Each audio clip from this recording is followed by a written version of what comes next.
She's got that look, she's got that style, she's got that conversation that makes you want to stay for a while. She's the all-American woman. Hi, how's everybody doing today? Well, I wanted to talk to you more about our discussion on nationality and extend the conversation further out. I did touch on a bit on my other video about nationality, but I didn't exactly specify dual citizenship, so I wanted to talk about that for a minute. Basically, what dual citizenship is say for instance, a child is born in one country, but their parents are born in another. And so, like, it happens a lot in military families. You may have up to American parents that were born in America and they end up having their child in Germany. So that child now has dual citizenship, where they can either claim Germany as their citizenship or they can claim the United States.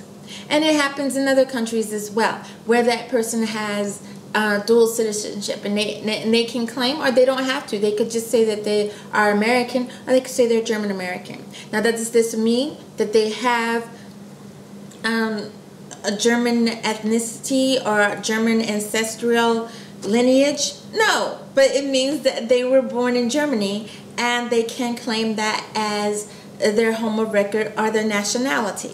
And that's just basically what nationality is. Nationality may, but it does not necessarily have anything to do with a person's race or a person's ethnicity.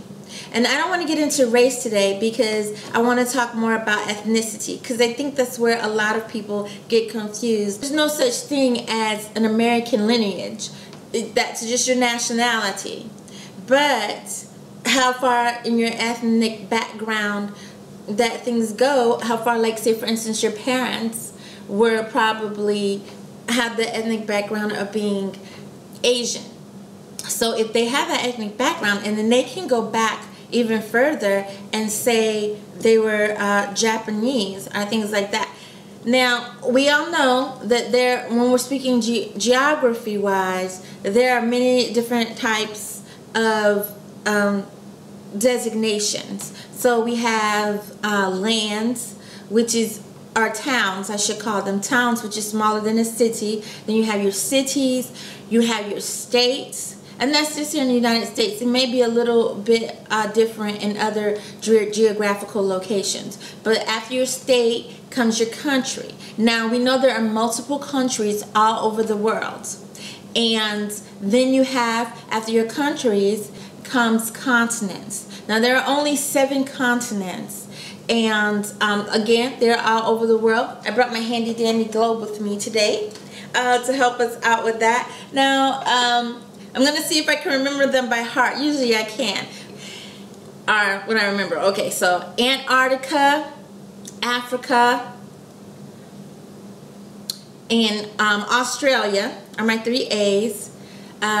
Europe, South America, North America, and Asia. I forgot my other A, Asia. Oh, my bad. That was a big one too, because that's a huge continent. But anyway, with these continents, the world is broken up under these different 7 continents. And from that, now, I want to show you something here with between, let me bring this over. North America, which is made up of the United States and Canada.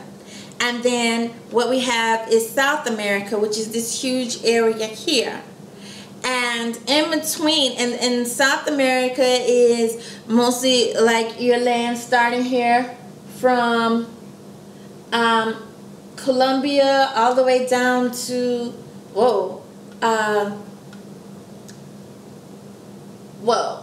Porvenir. I know I'm pronouncing that wrong. Hanover. There's a lot of different things in here. And these, of course, are Argentina. That's a small country, or a country, I should say, in South America. Now, these are all the countries in between. Now, in between there, we have Central America. Of course, Central America is not a continent, but it are the small islands and area that starts here at Mexico and goes all the way down to Panama, of different islands in between North America and South America. And so we have the and so it is what we sometimes call altogether South America and Central America we call Latin America. And that's what I want to talk to you about today. Not just Latin America, of course, but ethnicities as a whole. Because I'm pretty sure everybody understands now what nationality is. Nationalities are where you're born. Now, it also can be where you earn your citizenship. When it comes to your ethnicity, that is basically what your heritage or your ancestral heritage, starting from your parents to as far back as you can remember. And it's the part of, you know, how they live their lives. If their heritage was, you know, Japanese, or their heritage was Canadian, or things like that. So your heritage, or French, or whatever the case may be, your heritage is more concise, and it's, like I said, related more to what you're born in. Like some people, there was this thing on, and I'm going to use this as an example because it was a pretty funny example. There was this thing on a video on YouTube about Ariana Grande. Now, I just want to give this here disclosure. I don't know anything about Ariana Grande's ethnicity, her cultural background, or anything like that. I know she's an American. That's as far as I know. I don't even really listen to her music. I know the song she did with Jessie J and Nicki Minaj. That's about as far as I go. But just speaking about her ethnicity, I don't know anything about that. So I'm not going to get into that as far as what I know about her. But I'm going to let you know about what I read about her.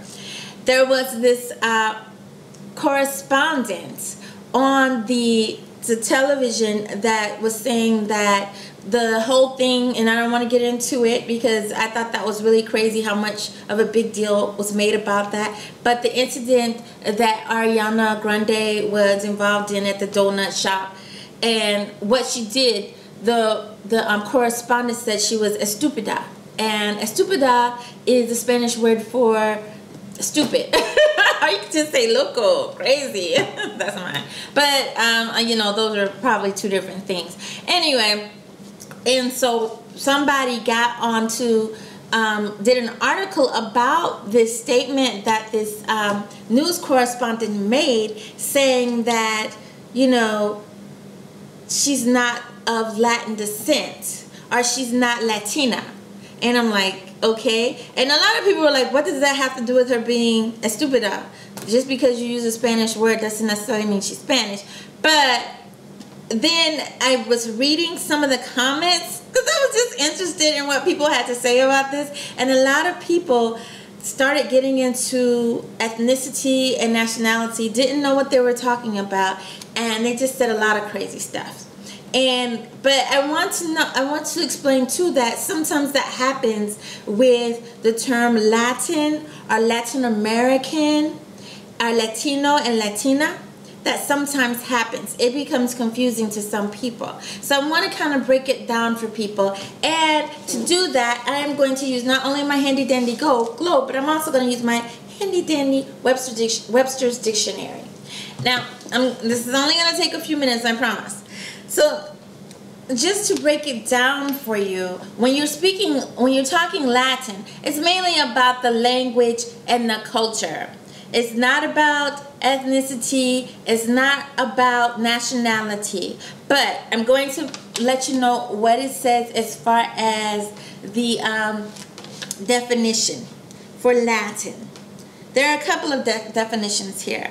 Of or relating to Latium, its people or its culture. Of or relating to ancient Rome, its people or its culture. Of or relating to are composed in the language of ancient Rome and Latium. of or relating to those countries are peoples using Romance languages, especially the countries of Latin America. Of or relating to the Roman Catholic Church, the Italic language of ancient Latium and Rome that overspread Western Europe and until modern times was the dominant language of church, school, and state. A native or resident of ancient Latium, a member of a Latin people, especially the Latin America. Roman Catholic. And then it goes on to say a Latina is a Latin American woman or girl, a woman or girl of Spanish-speaking heritage, especially in the United States. And a Latino, of course, is the male version of that definition. Now, a Latina, Latino, that's mainly, designated here in the United States. You won't really hear it anywhere else in other countries. So that's just usually a designation to say that that's a Spanish-speaking female Latina or a Spanish-speaking male Latino. So that's where Latina and Latino come into play. And it's usually only designated here in the United States. You wouldn't really hear it anywhere else. Now, Latin itself is, as you heard in the definition, is different, has to do with culture and language. And, it also has to do with both the European culture and the Latin American culture. Again, like I said before, up here, let me turn it around so you can see it. Here, from Central America to South America, that is all considered Latin America. That's Mexico there. That's just below the United States. And down here is the rest of South America, which is all Latin America. Central America, South America, all Latin America. Now over here, bring this over, and it's very tiny. So is Italy, that small little line. And in Italy, of course, is Rome. And that is what they're talking about. And of course here, right next to it, or I guess you'd say a little bit over from it, is Spain. Now, and of course, as you can see, this, Italy, Spain, all of this is part of the European culture. Down here, where we just talked about Central America and North America, are part of the Latin culture. So, are the Latino culture, are what we in the United States say Hispanic. And these are depending on, and your ethnic background, you could be from both. You could have an ethnic background that traces your ancestors from both Latin America and Europe, and to Italy and things like that. And I know a lot of people get that mixed up and stuff, but there's no such thing right here when we're talking about this. Italy is not in South America. So someone born in Italy, as far as when you're talking nationality and stuff, is considered as Italian, not a Latina, a Latino. That again, you won't hear that anywhere but the United States. And so when they were saying that Ariana Grande was not Latin, I think what they were trying to say was that she's not Latin American. Because, Latin is more about language and culture. And if you understand what I'm saying, Latin, you can speak Latin, which is not the same as Spanish. Latin actually is a very, very ancient language, as Italian and Spanish languages. If you actually look at them together, sometimes some words are very similar, because both the Spanish and the Italian language originated from the Latin language and a Latin speech. Another way to look at ethnicity versus nationality. Not saying they're against each other. They work hand in hand. Nationality is about you, where you were born or where you earned your citizenship. It has nothing to do with anyone else. If your parents were born somewhere else, but you were born in a different country altogether, that is your nationality. And if they want to go back to the country they were born in and get you dual citizenship and have you, and it's, again, you have to do that. They can't do that for you once you become of age, unless you're a baby. But once you become of age and you want to get dual citizenship, you can do that. When we're talking ethnicity, that's about your ancestral background. That's about, where do you trace your DNA, so to speak, your parents, your grandparents, your great-grandparents, things like that. And that's where ethnicity and ancestral background comes from. It can have something to do with where you were born, but it does not necessarily, because when someone asks your ethnicity, or when you want to trace your ethnicity, American is not an ethnicity. An American is a nationality. I hope this helps out a little bit, especially, and I don't know if these Ariana Grande fans will even look at this, but I really hope it helps some people out. And next time I want to delve further into it and talk more about race, and which is also confusing to some people, and other things, your culture as well. Alright, so we'll talk later, and, well, I will talk to you later, and I hope to see you next time.